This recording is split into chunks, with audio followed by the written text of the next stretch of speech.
It's very difficult in a talk like this to do full justice to the extraordinary achievements of this foremost lay meditation teacher, Goenkaji's own teacher, Sayagyi U Ba Khin.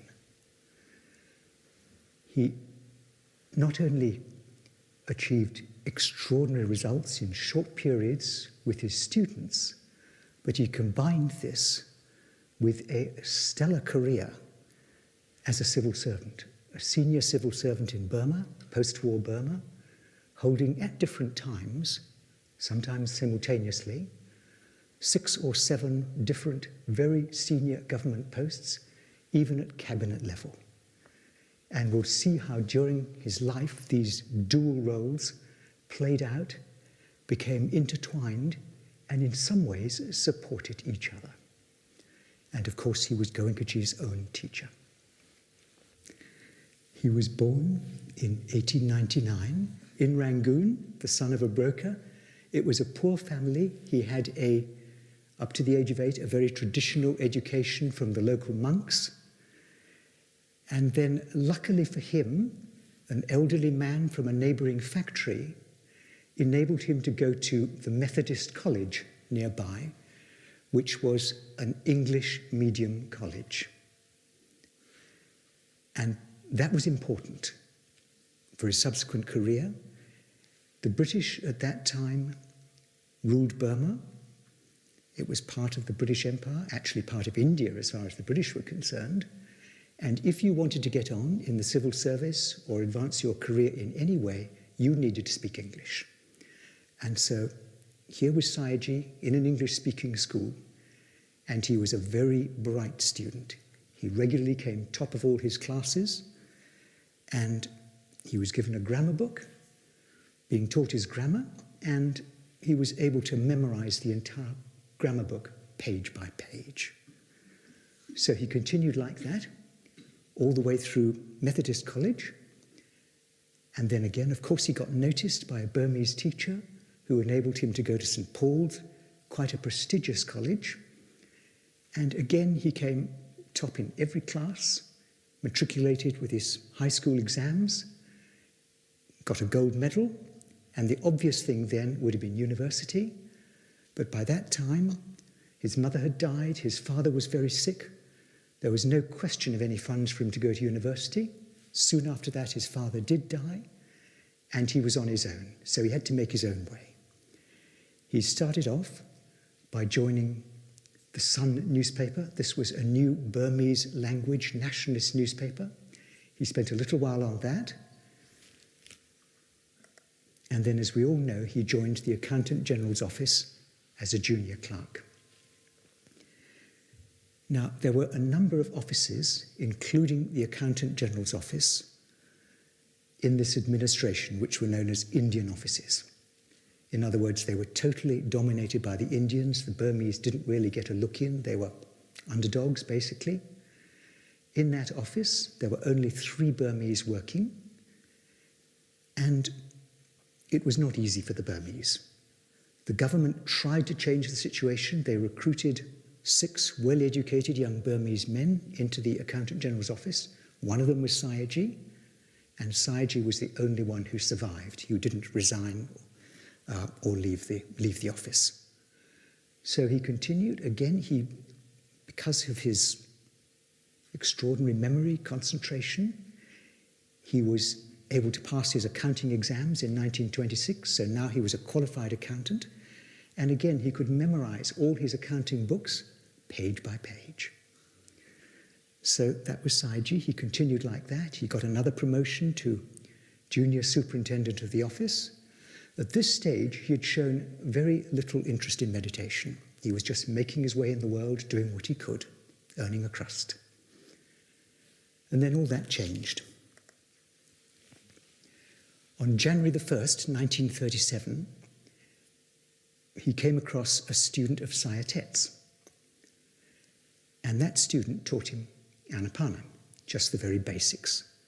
So Sayagyi went home and he just started practicing Anapana just at home, and discovered very quickly his concentration was so good that he could play with mental light in any way he liked, while he was meditating.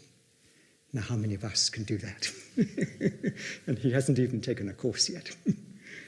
So within a week, he felt, I have to go. I have to go to Sayagyi and take a proper course.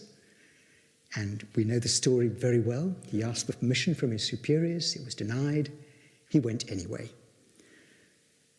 And at that time, this was the 8th of January now, just a week after his first attempt at Samadhi, he headed off, Sayagyi's place is about 8 miles south of Rangoon, across the river, the Rangoon River. It doesn't sound far, but it was low tide, post-harvest, muddy fields, and the Sampani herd could only get about halfway up the tributaries. So he had to get out, his knees sinking into the mud, right up to his knees, carrying his bedroll and a few provisions, and he made the remaining few miles on foot, his legs caked in mud. He arrived, and along with another student was given Anapana that night by Sayagyi, and such was his concentration that he was given Vipassana the very next day. He stayed for 7 days and achieved, as Goenkaji put it, giddy heights. Sayagyi was very impressed. When he came home, he thought he'd get the dismissal letter, found the envelope. As we know, he was promoted to chief superintendent. The background is that the British at that time had decided to separate the India and the Burma offices.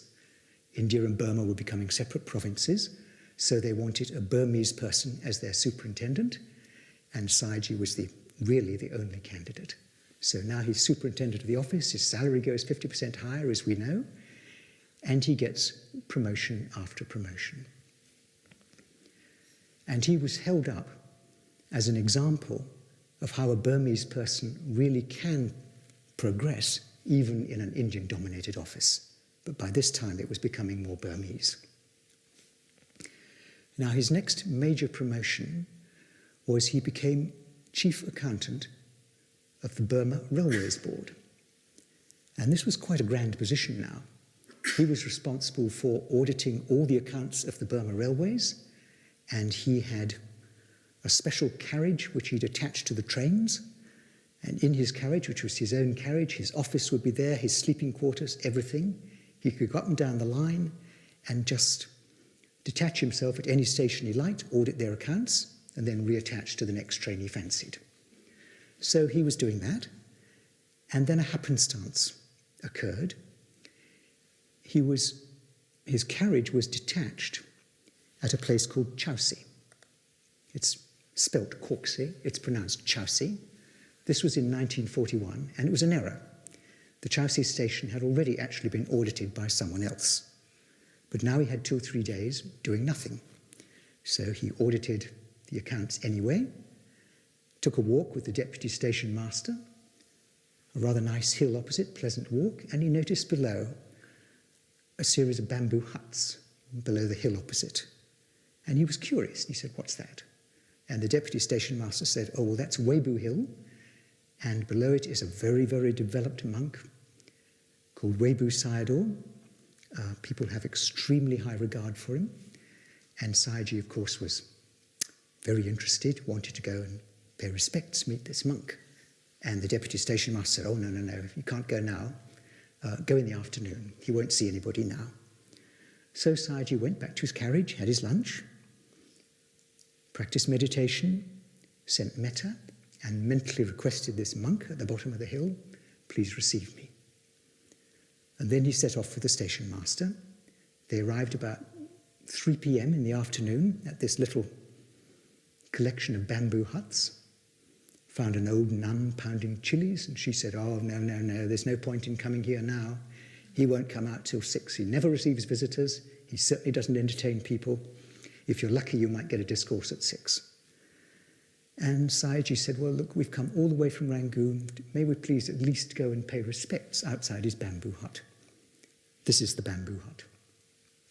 And so he did, knelt down, paid respects, and said, "Please, sir, we've come all the way from Rangoon. Please open the door for us."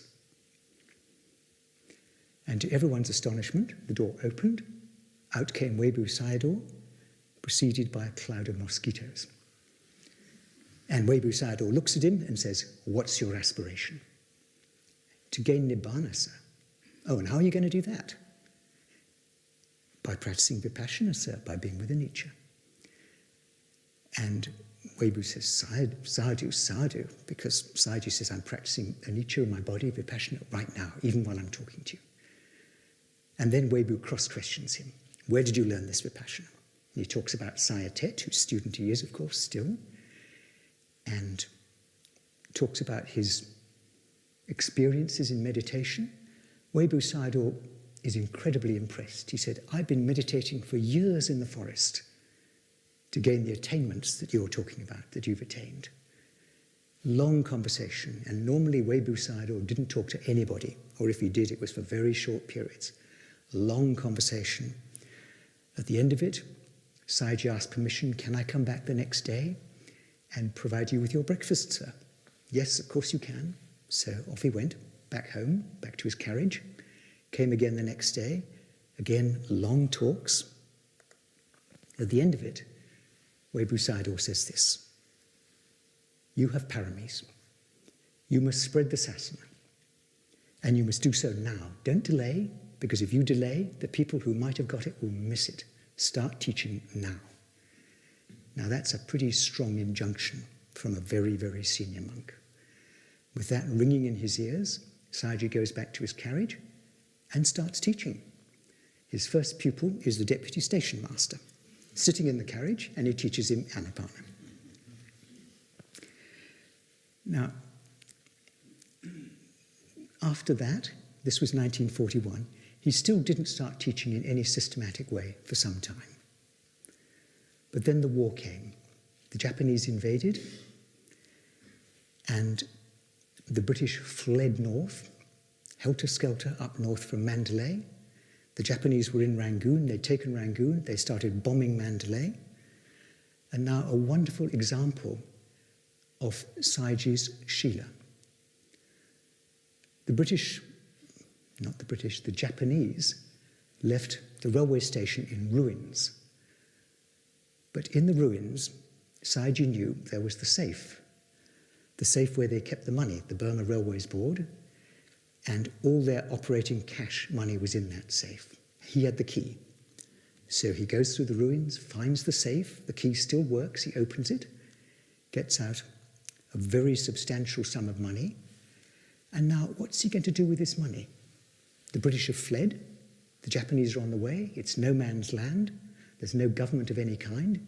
He could very easily have pocketed the money, and at that time he was pretty stretched financially because his daughter was sick, needing a lot of medical care, but not Sayagyi. He thinks about it and decides, well, this money belongs to the British. Even though they've fled, I must try and get it back to them.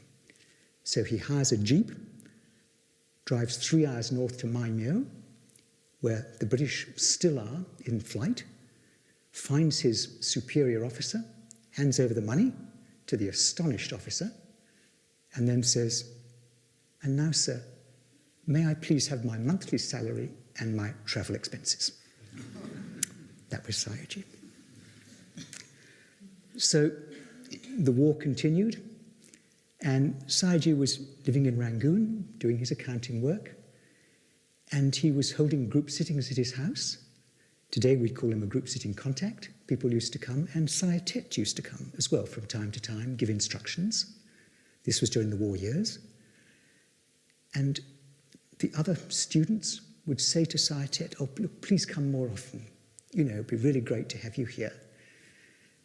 And Sayagyi is actually encouraging Sayagyi to teach now. And he says, "Well, I'm like the doctor. You can see me sometimes. But U Ba Khin is like the nurse. He's always here. Talk to him."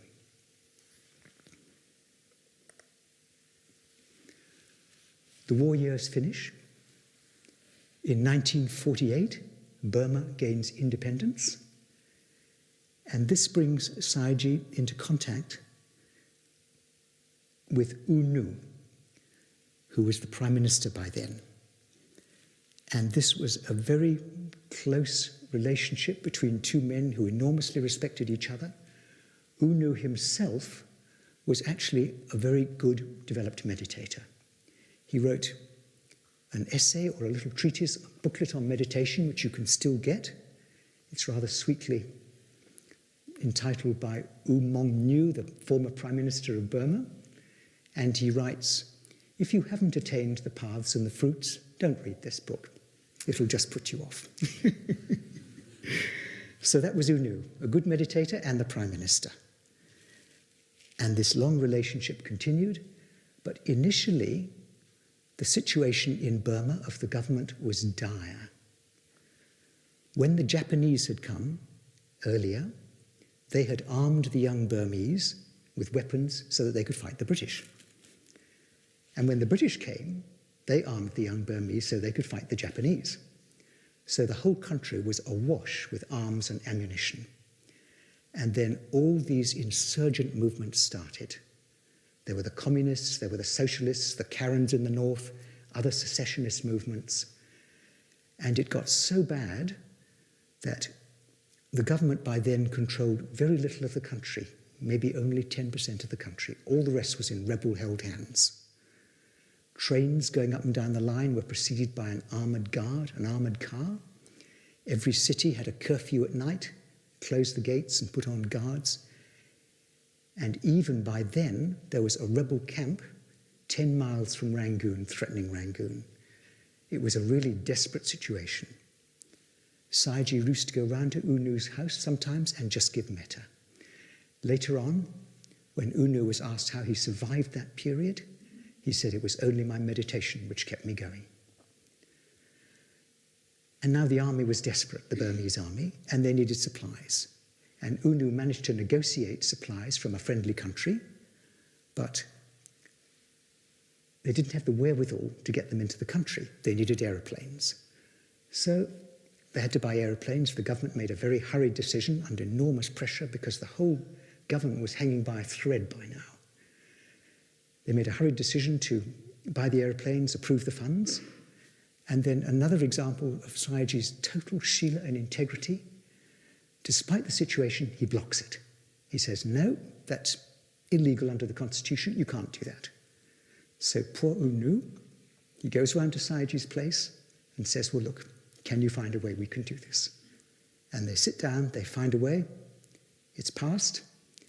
And the supplies come. Gradually, the Burmese army starts winning, starts defeating the secessionist movements, and they gradually start regaining control of the country. Now, another example of Sayagyi's strictness and Shila, he regards his job as making sure that every single penny of government money is properly accounted for. By now, U Nu was able to think about broader things like education, and he decided to have a good higher education program. And so again, he passes an appropriation in Parliament for this. Sayagyi says, no, can't do that. There's no provision under the Constitution to do that. So poor U Nu, what's he do now? He gets together with the local turf club, the horse racing club. And they're mostly rich people, and they decide to have a big horse race in which the entry stakes will be really, really high. Everybody knows what it's for. It's for higher education. The horse race is held, large amount of money is raised, big ceremony, the turf club hands over the check to U Nu. U Nu proudly hands it to his education minister, goes back to the accountant general's office. Sayagyi says, nope, can't do that. Poor U Nu, he goes along, he says, well, what's wrong now? And Sayagyi says, well, this is the profits of the turf club. There has to be a government tax on it before you can do anything with it. So the government tax was taken out and the rest distributed for higher education. So this was Sayagyi.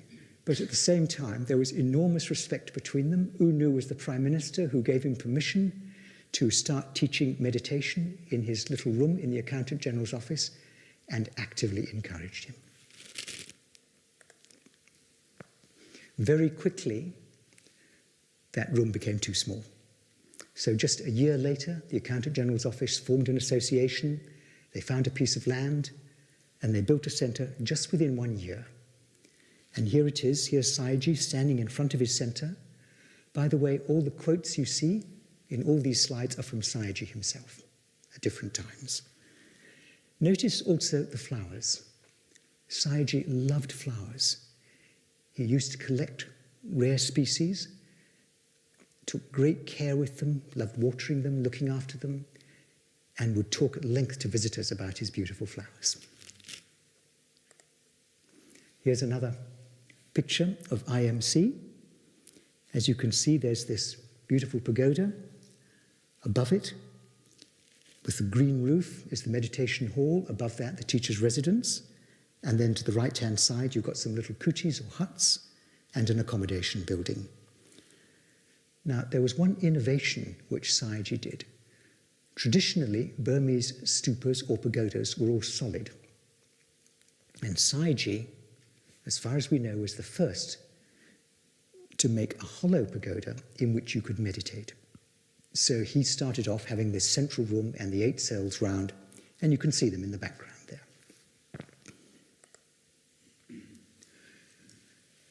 We now move on to 1953. A year later, the centre's running. It's still pretty difficult in Burma. A lot of civil commotion, a lot of strife, and there was a belief among senior Burmese that if a very developed monk was brought to the capital, gave metta, meditated there, gave Dhamma, things would improve.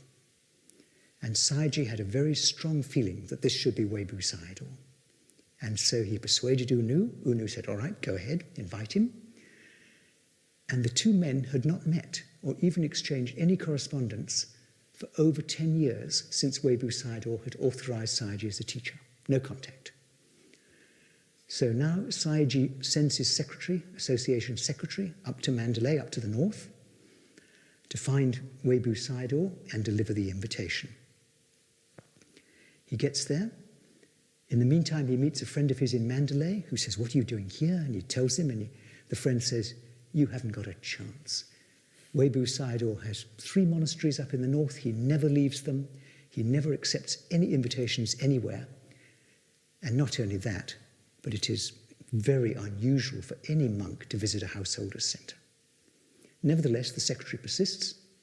He finds Webu Sayadaw eating his lunch in a leisured way. Webu Sayadaw doesn't seem in the least surprised to see him, waits till lunch is over, and then delivers the invitation. Sir, your paramis are very powerful.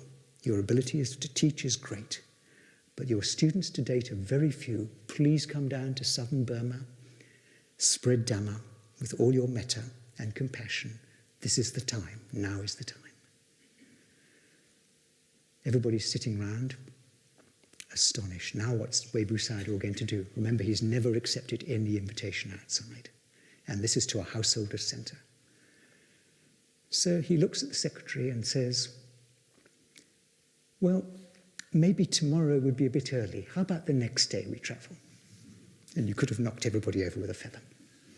So Webu Sayadaw goes down to Sayagyi Centre at IMC with 6 monks. Sayagyi organizes the plane tickets.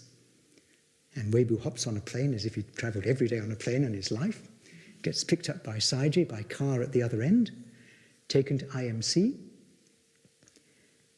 pays respects, hops out of the car, pays respects to the pagoda, goes up the steps, circumambulates the pagoda 3 times, and this is what he's doing in this photograph here. Sayagyi's leading him, Webu Sayadaw is behind with his personal assistant, walks around 3 times, is shown into the central cell. All Sayagyi's students are sitting around in the outer cells. He's requested to give Dhamma.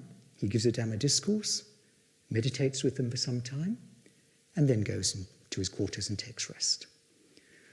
The next day, all the leading lights of Burma, of Rangoon, start coming to IMC. Of course, this is hugely prestigious for IMC to have such a venerable, famous monk come there. And you get ministers coming, leading lights of society, throngs of them. And this effectively launched Webu Sayadaw's career as a teacher. And thereafter, he used to go down every year to southern Burma, take a tour. He would almost invariably spend some time at IMC. He'd usually give a discourse and meditate with the students there. And here is a beautiful picture taken sometime during that period of Sayagyi paying respects to Webu Sayadaw. And some years later, he remarked, this is Webu Sayadaw, this place used to be like a jungle. And now look at it, it's just like the time of the Buddha. So many people are getting benefit. And then he goes on, work hard to attain the highest. This is a nucleus, this is the first center of many. Webu Sayadaw could see what was coming.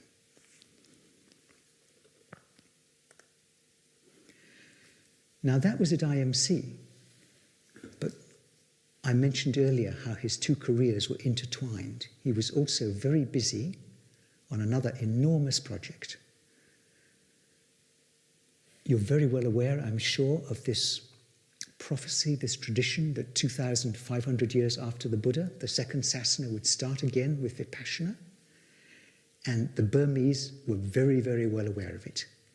At that time was May 1956, when the 2,500th anniversary would come. And U Nu decided that he would call the Sixth Great Sasana Council.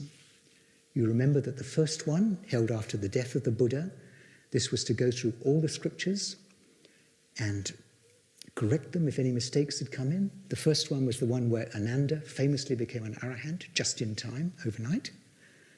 The second and third were held in India, the third under Ashoka, the fourth in Sri Lanka, the fifth under King Mindon in Burma. That was the one at which Lady Sayadaw famously spoke, if you've heard that. And here's U Nu doing the sixth. Now, a huge project. This was the Great Hall. It was known as the Great Cave, where the scriptures were recited. All the discourses of the Buddha, his instructions to the monks, all that, the Abhidhamma, everything was recited in that hall. It took 2 years, but the preparations were enormous. This hall was built, and not only this hall, but it took 5,000 monks with 10 to 15,000 lay observers.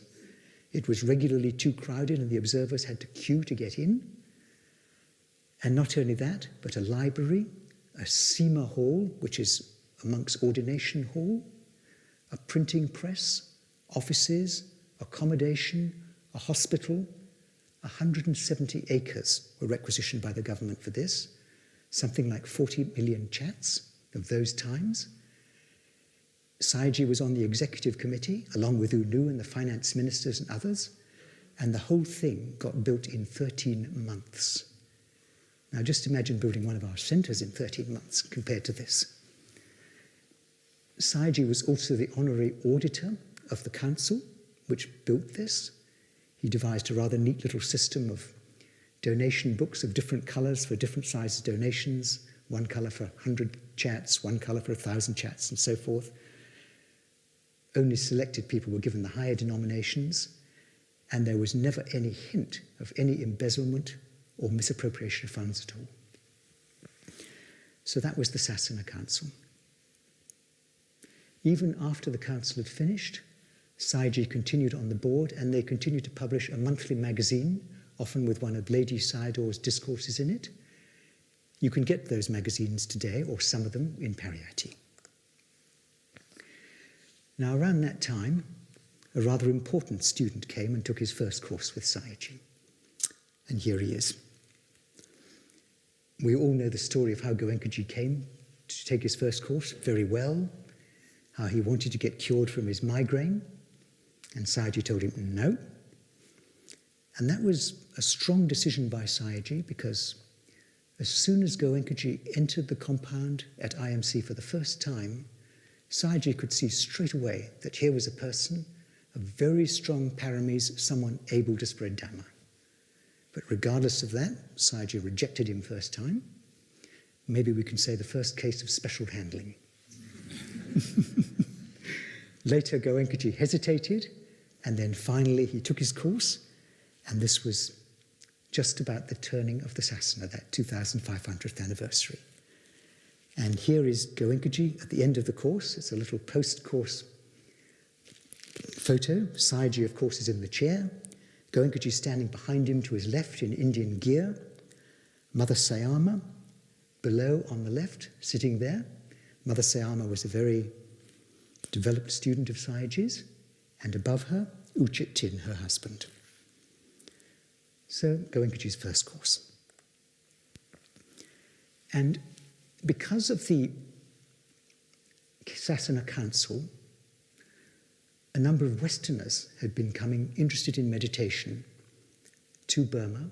Some of them even went to the council to see what it was like. And they became interested in meditation.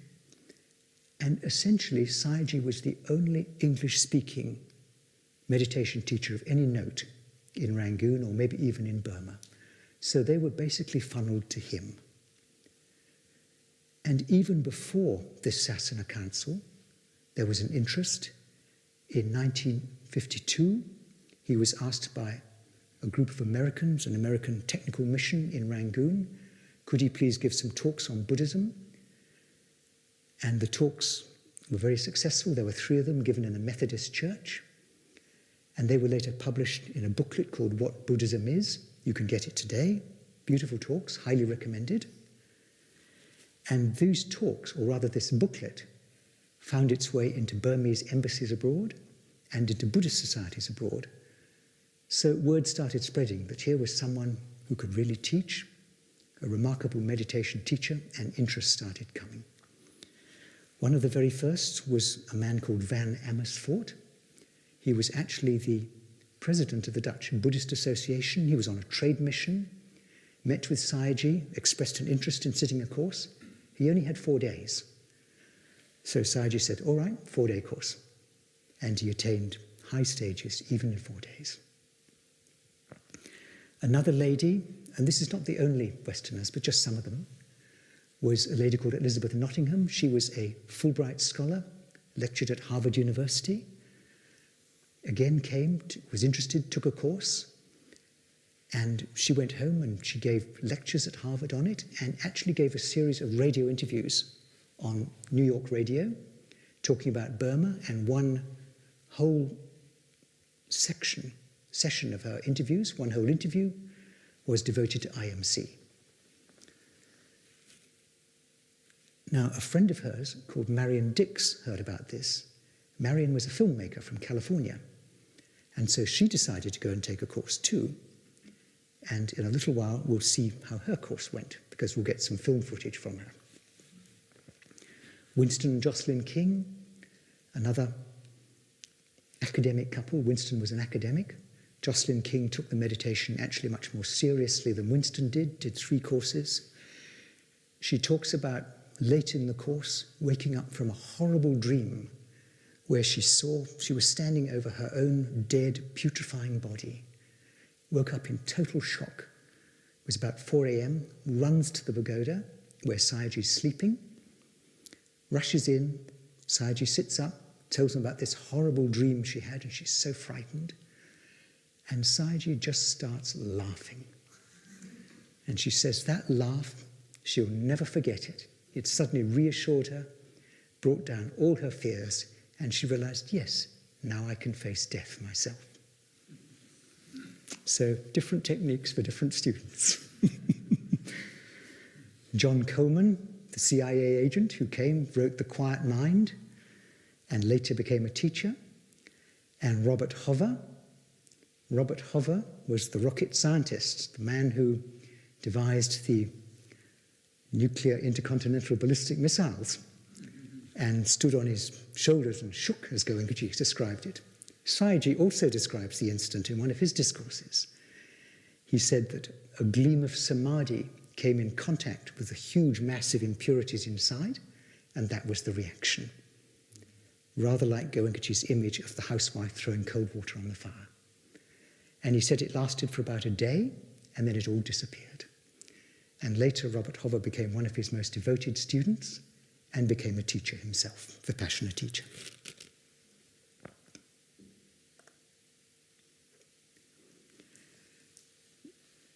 Now, IMC also came to the interest of a member of parliament in Britain. His name was Christopher Mayhew, socialist member of parliament, and he got interested, and he decided to do a series with the BBC, British Broadcasting Corporation, on, it was called Men Seeking God. And basically it was about different religious traditions as he thought of them in the East. And he decided to do one on Sayagyi and on Buddhism in Burma. That was what it was called, Buddhism in Burma. Most of the video is devoted not to Sayagyi but to other things, but there's a very short clip at the end. And Sayagyi takes a rather practical point of view. He's not interested in explaining the theory of Buddhism. He says, well, why don't you come and watch one of my students enter the Nibbanic stage? I mean, what an offer. So Christopher Mayhew says, okay, sure. And here it is. Monks aren't the only teachers of meditation in Burma. With U San Yun here is a layman, a former cabinet minister, U Ba Khin, who acts as spiritual director, or guru, of this modern meditation center. In thousands of lay meditation centers like this, Burmese Buddhists cultivate self-mastery as the key to a deeper spiritual life. U Ba Khin's most proficient pupil is Mr. Venkataraman here. He's preparing to go into a trance known as the trance of cessation. He pays his respects to his guru and sits down and begins to concentrate.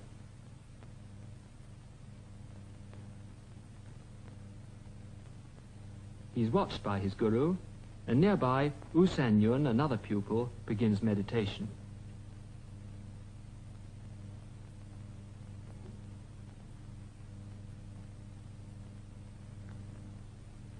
In less than a minute, Mr. Venkataraman is in a deep trance. When he is like this, nothing can wake him up except the voice of his guru. Venkataraman.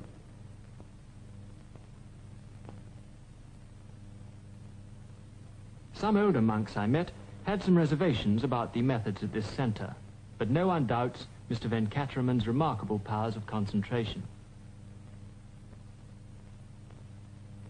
Afterwards, he explained to me the experience he had had, and summed it up as follows. As soon as I rose up, I found my body very light, and also, at the same time, my mind was crystal clear. I see. It gave me a mental happiness, peace and happiness, which words could not describe. At any rate, it was immensely pleasing to me. Do your experiences vary at all? I mean, is it the same every time? Well, of course, you see, it is the same. But the images, when I go in the slow motion, the pictures, what I see, the vision might vary. But otherwise, it's all the same. And you value these experiences very highly? Surely, because it gives me mental peace and happiness.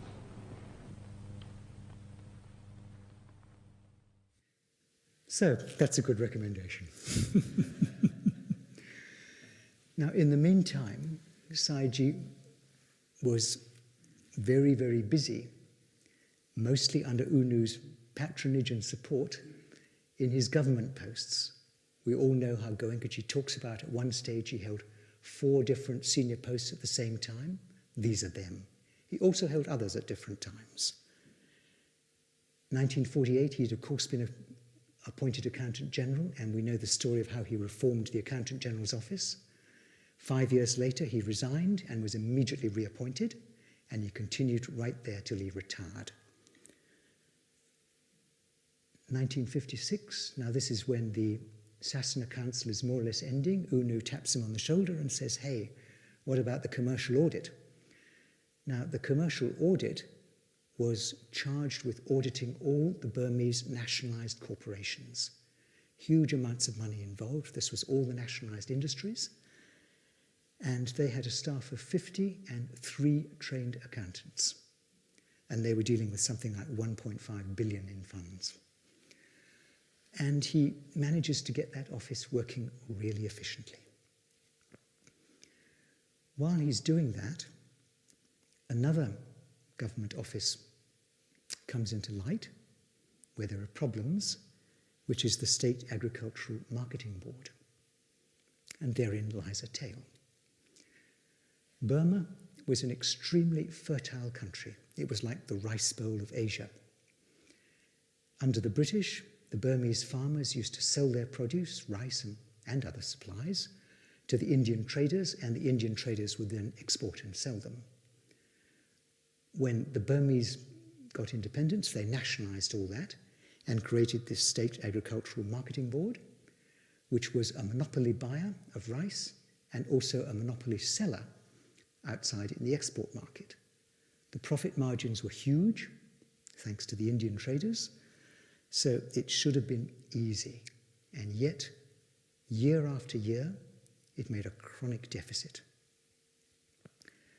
So U Nu asked Sayagyi to investigate. He set up a special inquiry with Sayagyi as its head. The inquiry found that the marketing board the accounts were 5 years in arrears, massive losses of produce due to poor handling, poor storage, and a great web of corruption. Everyone was on the take, dealing with the traders, dealing with the exporters, and the board was just being bled dry. And in that process, the price of rice had dropped from £60 to £34 over 3 years. So it was really a desperate situation. As a result of Sayagyi's inquiry,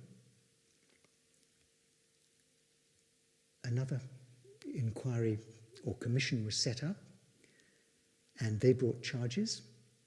And during a meeting, an annual conference of the board, the police came in and arrested 4 of the board members, including the managing director. The officers were not very happy, and at the same time, U Nu had decided that Sayagyi would now run the board.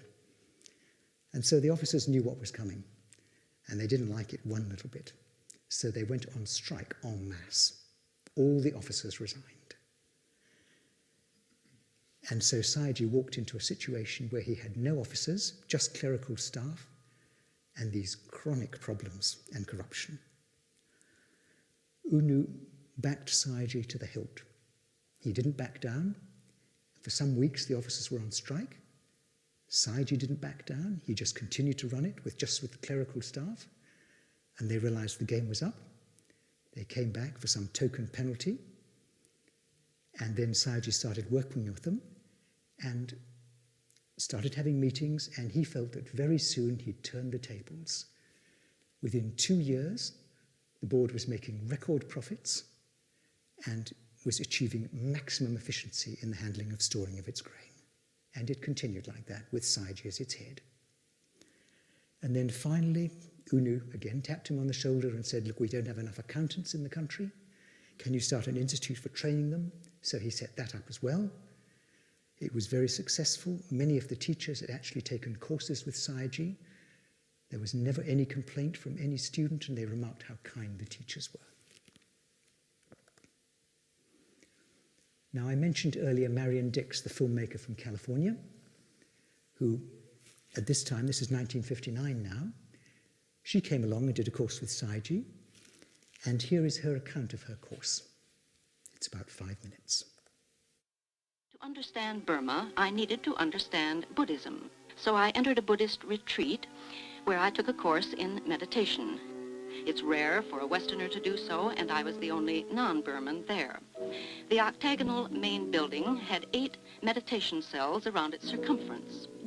The guru or teacher, U Ba Khin, on the right, welcomed me there with some of his disciples. And like the others, I took up residence there at the center in one of the simple cottages right on the premises. On the board there, in Burmese, with English translation for my benefit, is the schedule we followed daily for 10 days.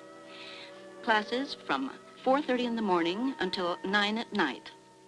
10.5 hours of concentrated training in meditation techniques daily in periods of from 1.5 to 4.5 hours at a stretch. Entering my cell, I discovered it was small, dark, and quite bare except for a mat on the floor to sit on.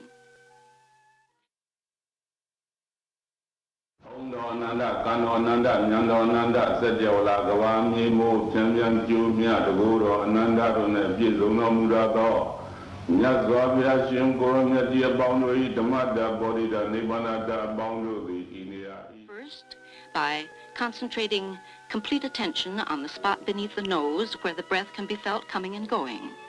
Then, when we could do so for hours at a time, we learned increasingly difficult techniques of concentration, all aimed toward purification through subjugation of every desire, until finally we could attain the trance state demonstrated there, body rigid, breathing barely susceptible, mind in oblivion, from which one emerges feeling indescribably serene, I was to discover.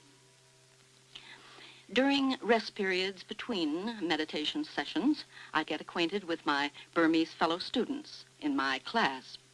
And I found out that even Burmans who were used to sitting on the floor got stiff from the long periods in the meditation cells. We had only one meal a day, vegetarian, no meat at all, which we ate together at 10:30 in the morning. It was an occasion for relaxed, informal discussion with the guru. Miss Dix, did you enjoy this stay at the Buddhist Meditation Center? Yes, Jack, it was a wonderful experience. The last day of the course, former students and prominent Burmans from all over the country came to pay homage to the guru. Among them, the first president of Burma, Sao Shui Thaik, a Shan prince, the man in white with glasses seated at the guru's feet.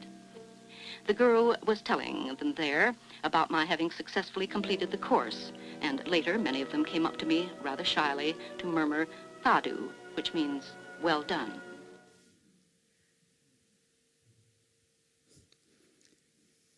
Just so that you know, Sao Shui Thaik, of course, was the first president who came out of alcohol on a Sayagyi course. Tried to bargain, couldn't bargain, and ended up coming out of alcohol. A little later, another time, an occasion for another Sayagyi talk, a delegation came from Israel. And this was as a result of a very close relationship between U Nu and the Israeli Prime Minister of that time, David Ben-Gurion.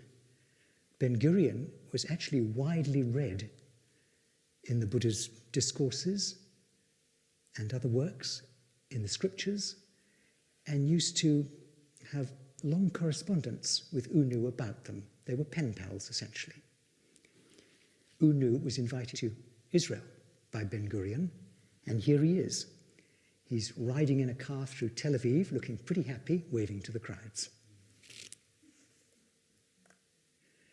And this led to a visit by David Ben-Gurion and his foreign minister. While he was in Burma, he actually took a meditation course at U Nu's house, and the journalists, of course, were very curious about this. In fact, Ben-Gurion took some criticism for this in Israel itself, because they were saying, well, you know, you've gone on a diplomatic mission, and here you are doing a meditation course. What's going on here? But he did it. So the press were interested, and they were directed to Sayagyi because he was English-speaking. He invited them for tea at IMC, gave them a talk.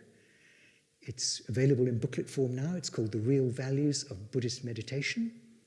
And he realized that they weren't interested in the afterlife or anything like that. They were interested in what can you get out of meditation now? What's the benefit now?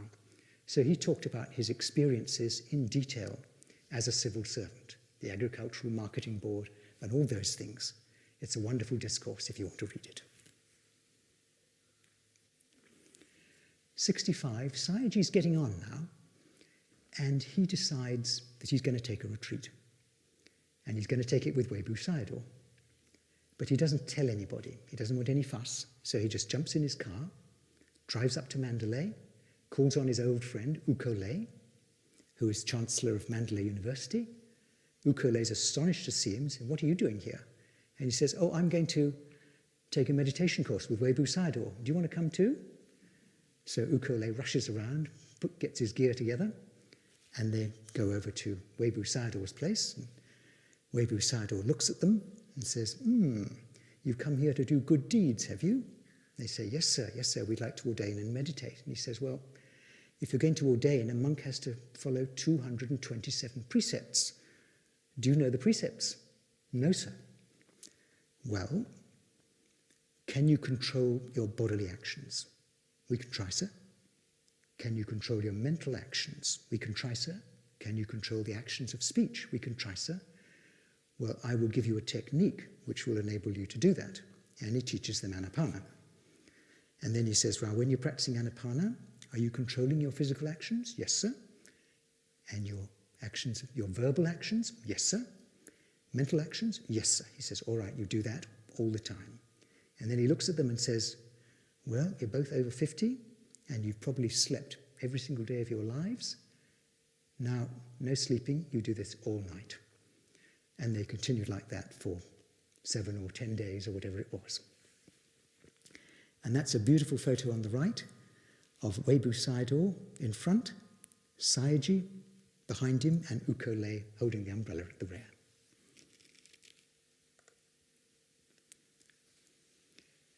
This is a verse which Sayagyi used to recite. By virtue of this action, may I not come in contact with the ignorant, may I encounter only wise, saintly people until I attain Nibbana. And Goenkaji used to hear Sayagyi reciting this sometimes. One time, Sayagyi came round to Goenkaji's house to visit him. Goenkaji, of course, was a student for quite some time now. And he heard Goenkaji reciting this verse, and he said, oh, no, no, no, that's not for you. And then he explained, I am just on the borderline of the old and the new sasana. It hasn't really started yet. I'm just on this borderline, and I have no real time to teach, or not much time, because of all my responsibilities, my civic responsibilities, my service to the state.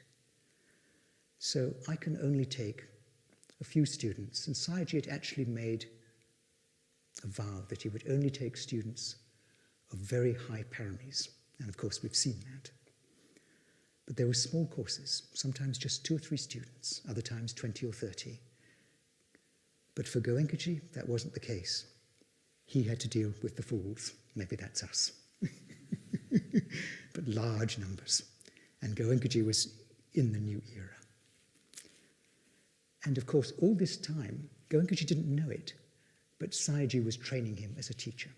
Goenkaji thought he was just being brought along for translation, but not so. Actually, Sayagyi was training him in all the different responses to the different meditation stages.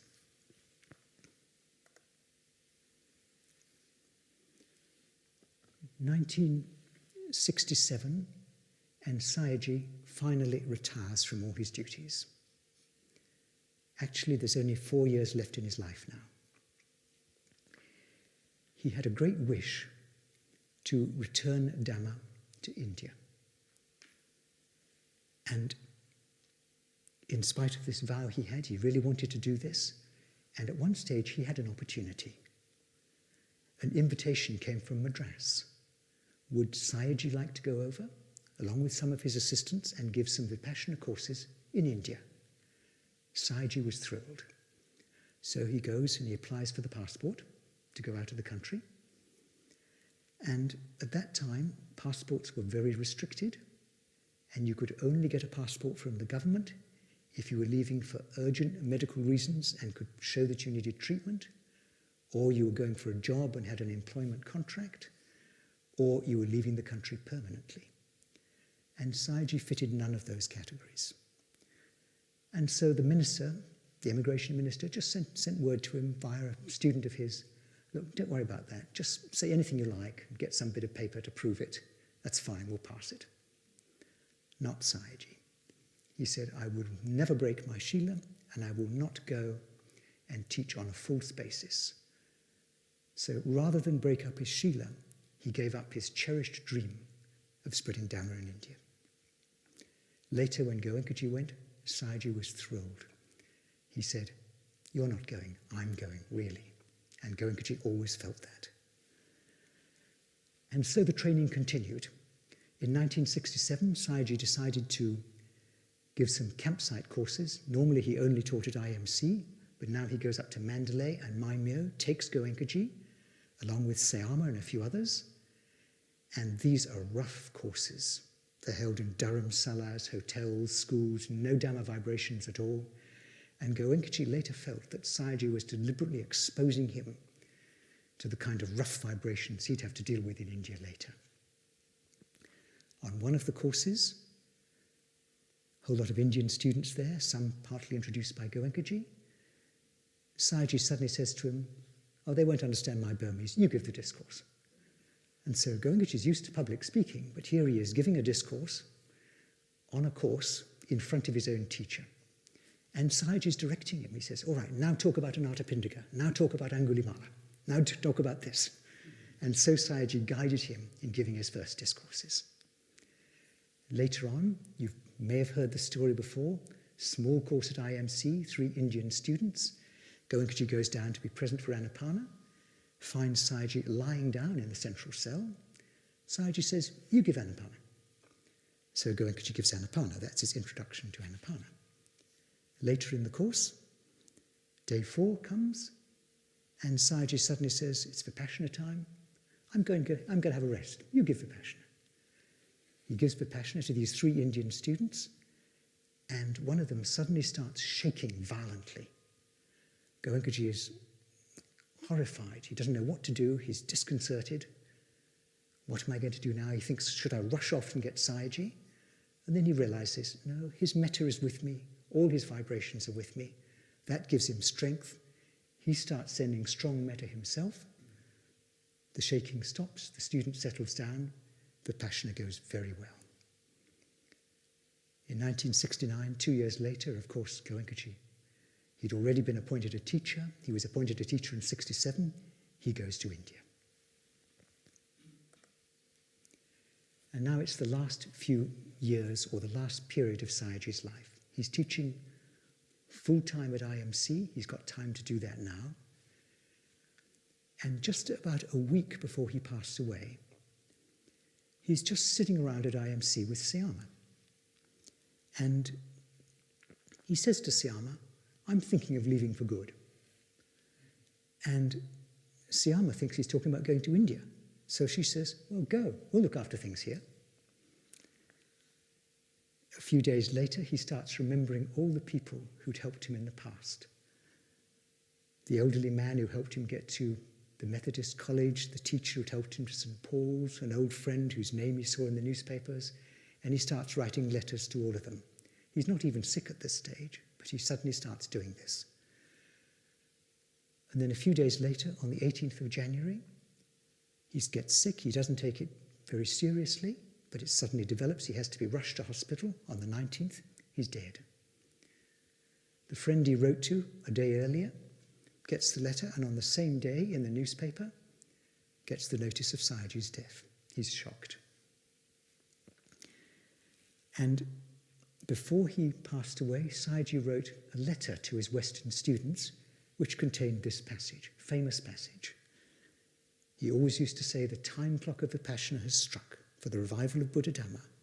He has no doubts whatsoever about the results that will accrue, results that are good, concrete, vivid, personal, here and now, which will stand you in a state of well-being and happiness for the rest of your lives." So that letter went out to all his Western students. And here's a tribute from Dr. Om Prakash. Om Prakash was a senior doctor in Rangoon. He was actually the advisor to the United Nations on medicine in Burma. He was also Sayagyi's personal physician. He remarked how Sayagyi always bore illness so patiently, so well. He was such an intelligent, easy patient. And he also said this about him. Om Prakash, by the way, was also a student of Sayagyi's. Initially he wasn't, he was just a doctor, but he saw Goenkaji's aunt passing away in great pain from cancer. Goenkaji's aunt, the one who brought him up, was actually a good Vipassana student, and Om Prakash was hugely impressed by the fortitude, the equanimity with which she bore the death pains of her cancer. That made him decide to do a course, which he did. He became a very developed student himself and was later made a teacher by Goenkaji and came to India. But he makes this point about Sayagyi. His quality was that whenever he spoke to you, you always felt you were really something special to him, a special person to him. And then you discovered that everybody else at the center felt the same way. So that's Om Prakash. Webu Sayadaw came, he outlived Sayagyi, came to Sayagyi's center sometime afterwards and said this. He was talking to Sayagyi's students. Your Sayagyi never died. He won't die. His teaching lives on, as of course it does. Not like some persons who are as if dead even when they're alive, who are of no use to anybody. So Webu Sayadaw had no doubt about Sayagyi's teaching and its impact. And then finally from Goenkaji, whenever I give Dhamma to anyone, I feel the presence of my Dhamma Father, his metta vibrations. I'm just his humble representative, assisting to spread Dhamma everywhere in fulfillment of his very wishes. A wonderful tribute from one great teacher to another.